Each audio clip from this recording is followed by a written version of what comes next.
नमस्कार दोस्तों, मैं आपका स्वागत करता हूं आपके अपने चैनल गार्डन वाले बाबू में। तो अभी आपका विंटर सीज़न चल ही रहा है, शुरू हो चुका है। तो इस विंटर सीज़न में हम आपको बताने वाले हैं सब्जियां लगाना। विंटर सीज़न में कौन सी सब्जियां लगाई जाती हैं, तो उसका हम लोग आपको इस वीडियो में अब बता रहे हैं, उसकी शुरुआत कर रहे हैं। तो हम लोग शुरुआत करेंगे धनिया से। धनिया, कोथिंबीर या कोरिएंडर, इसको उगाते कैसे हैं उसकी शुरुआत करते हैं। तो मैं कुछ इस तरह का, मेरा पिछली साल का ये पॉट है, कुछ इस तरह के पॉट में मैं इसको उगाता हूँ। तो ये उसकी मिट्टी हमने निकाल लिए थे। अभी साल भर तक ये पॉट में हम कुछ लगा नहीं सकते हैं, तो कुछ इस तरह की वीड्स उसमें उगाती हैं। ये इसमें फूल भी आते हैं, इसको पोर्टुला भी बोलते हैं। तो कुछ इतना सारा उगाया था, तो इसको हमने अभी अलग किया है। तो अभी आप देख रहे होंगे ये जो पॉटिंग मिक्स है हमने बना रखी थी पहले से ही, तो ये बहुत ही ज़्यादा अच्छी है। इसमें हम लोगों को रेती की ज़रूरत नहीं है, तो हम लोग इसमें सिर्फ और सिर्फ अभी कंपोस्ट मिलाने वाले हैं। तो अभी ये देखिए हमारी कंपोस्ट, तो कुछ इसमें मैं 2 मुट्ठी कंपोस्ट डाल दूंगा। ये है वर्मी कंपोस्ट या गाय की गोबर की खाद, आप कुछ भी डाल सकते हैं। तो कुछ इस तरह से आप उसमें कंपोस्ट डाल दीजिए, ताकि आपका जो पौधा ग्रोथ करेगा। तो धनिया लगाने के लिए कुछ इस तरह की पॉटिंग मिक्स आप रेडी कर सकते हैं। पॉटिंग मिक्स कैसे बनाते हैं इस चीज़ का मैंने आपको पहले ही बता दिया है वीडियोज़ में, कई वीडियोज़ में, तो आप उस तरह से बना सकते हैं। दोस्तों, पॉटिंग मिक्स बनाना बहुत ज़्यादा ज़रूरी होता है, क्योंकि हम पौधों को मिट्टी में नहीं लगा रहे हैं, हम लोग उन्हें गमले में लगा रहे हैं। तो उनको उनका उतना भोजन देना ज़्यादा ज़रूरी। तो अब हमारी ये पॉटिंग मिक्स रेडी हो चुकी है। हम लोगों ने इसको बहुत अच्छी तरह से मिला लिया है। आपने भी इस तरह से मिला लेना है, और इस तरह की पॉटिंग मिक्स बनाकर आप भी आपकी विंटर सब्जियां और विंटर वेजिटेबल्स ग्रो कर सकते हैं। तो चलिए अब मैं आपको बताता हूं, हमारे पिछली साल के रखे हुए ये हैं कुछ कोरिएंडर के सीड्स, और आप बीज बोल सकते हैं। ये हमने पिछली साल के समिट के रखे हुए थे, उसको अब हम लोग लगाने वाले हैं इस साल। अब तो ये हाइब्रिड वैरायटी के सीड्स हैं। आप देसी हाइब्रिड आपके घर में अवेलेबल किचन का धनिया भी आप यूज़ कर सकते हैं लगाने के लिए। इसको लगाने से पहले क्या यूज़ करना चाहते हैं वो लेटर हम इस वीडियो में बात करने ही वाले हैं। तो चलिए इस पॉटिंग मिक्स को भरकर मैं आपको मिलता हूँ।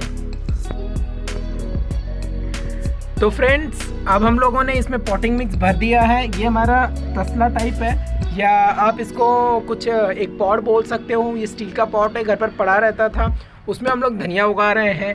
तो चलिए देखते हैं आप कौन सा सीड्स के लिए आपको क्या क्या चीज़ें देखनी है।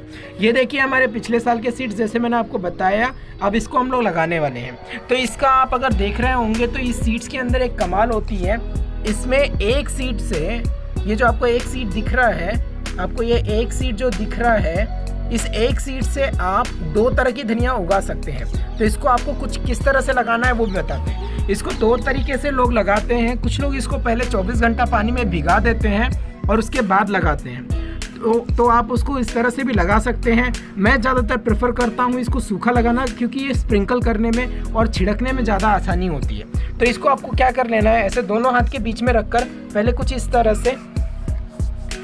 तरह से आपको रगड़ लेना है। एक सीड पॉट के 2 टुकड़े कर लेने हैं। ऐसे कर कर आप आपके पूरे बीज को ऐसे कुछ इस तरह से रगड़ लीजिए, या फिर किसी भी टूल्स की मदद से आप इसके 2-2 टुकड़े कर सकते हैं। इस तरह से कुछ 2 टुकड़े कर लीजिए। अब मैं आपको बताता हूँ आगे क्या करना है। तो देखिए फ्रेंड्स, ये मैंने अभी 2-2 टुकड़े कर लिए हैं। आपको मैंने बताया था कैसे करना है, वैसे हमने कर लिया है। अब मैं आपको बताता हूँ इसको लगाते कैसे। तो सबसे पहले आपको क्या करना है, इसमें अभी आपको एक सीक्वेंस में लगाना होता है इसको लगाते समय। तो कुछ हम थोड़ी मिट्टी हम लोग निकाल लेंगे ऊपर की, इस तरह से कुछ थोड़ी मिट्टी निकाल लेंगे, और उसके बाद आप इसको बस ऐसे ही स्प्रिंकल कर दीजिए आपकी मिट्टी में। ऐसे कुछ इस तरह से आपको स्प्रिंकल कर देना है।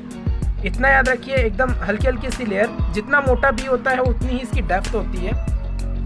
तो अभी ये हल्का बी है, तो इस तरह से हम इस पर कुछ ऐसे मिट्टी रख देंगे। बस कुछ इस तरह से आपको लगाना है। तो चलिए आपको मैं लगाकर बताता हूँ। तो ये हमने पूरे बी लगा दिए हैं, पूरे तरह स्प्रिंकल कर दिए हैं। एक सिमेट्रिकल वे में कुछ इस तरह से आप लाइनें खींच कर भी आप इसको लगा सकते हैं। मैं जनरली स्प्रिंकल कर मुझे अच्छे रिजल्ट मिलते हैं, इसलिए मैं वैसा डालता हूँ। मतलब एक कोई ऑर्डर में नहीं डालता हूँ, किसी कतार में या फिर एक ऑर्डर में नहीं डालता, सिमेट्रिकल वे में नहीं डालता हूँ। मैं जस्ट ऐसे ही नॉर्मली रैंडमली सिंपल स्प्रिंकल कर देता हूँ सीड्स को, तो मुझे अच्छे रिजल्ट मिलते हैं, इसलिए मैं ऐसे डालता हूँ। आप चाहे तो ऐसे लाइन बाय लाइन भी डाल सकते हैं। इस तरह की कैरिया बनाकर इतनी उंगली इंच की कैरिया बनाइए और उसके अंदर बी डालिए। तो अब इसके बाद आपको क्या करना है, पानी आप कोई भी प्रेशर से मत दीजिए, इसको स्प्रिंकल करना है आपको। तो आपको चलो ले चलते हैं पानी की जगह पर, इसे पानी देने के लिए। तो ये अब हम लोगों ने लगा दिया है, अब आ गए हम लोग पानी देने के लिए। तो आपको कुछ इस तरह से इसको स्प्रिंकल कर देना है पानी देने के लिए। कुछ इस तरह से आप इसको स्प्रिंकल कर सकते हैं। इसे कोई भी प्रेशर से पानी मत दीजिएगा जब तक ये पौधे बन ना जाए। तो कुछ इस तरह से आप इसे स्प्रिंकल कर पानी दे सकते हैं। इसे डायरेक्टली आप कोई भी प्रेशर से पानी मत दीजिए ताकि ये बी बह जाते हैं, इसलिए एकदम आराम से स्प्रिंकल कीजिए और धनिया खाइए। ऑर्गेनिक धनिया खुद ही उगाइए और खुद ही खाइए। तो चलिए मिलते हैं। हेलो फ्रेंड्स, ये कुछ 7 दिनों बाद का अपडेट है। कुछ पौधे अभी उग चुके हैं, कुछ बाद में उगेंगे, सब पे डिपेंड करता है। और एक तरह से ये अच्छा भी होता है कि जो ये पौधे रहेंगे ये थोड़े बड़े हो जाएंगे, फिर छोटे आएंगे, तो हम कुछ इनका पहले हार्वेस्टिंग कर लेंगे, उनकी बाद में करेंगे। तो कुछ इस तरह से उगते हैं। अगर कोई सीड्स क्वालिटी अच्छी नहीं होती, अगर वो नहीं भी उगते हैं तो हम उसमें कोई और भी पौधे लगा सकते हैं, जैसे मेथी हो गया, पालक हो गया। तो कुछ इस तरह का अपडेट दे रहा हूँ मैं इसमें। लगाइए और ऑर्गेनिक सब्जियाँ उगाइए। फिर मिलते हैं कुछ नए वीडियो में नए आइडियाज़ के साथ। ख्याल रखें अपना, ख्याल रखें पर्यावरण का। तब तक के लिए धन्यवाद।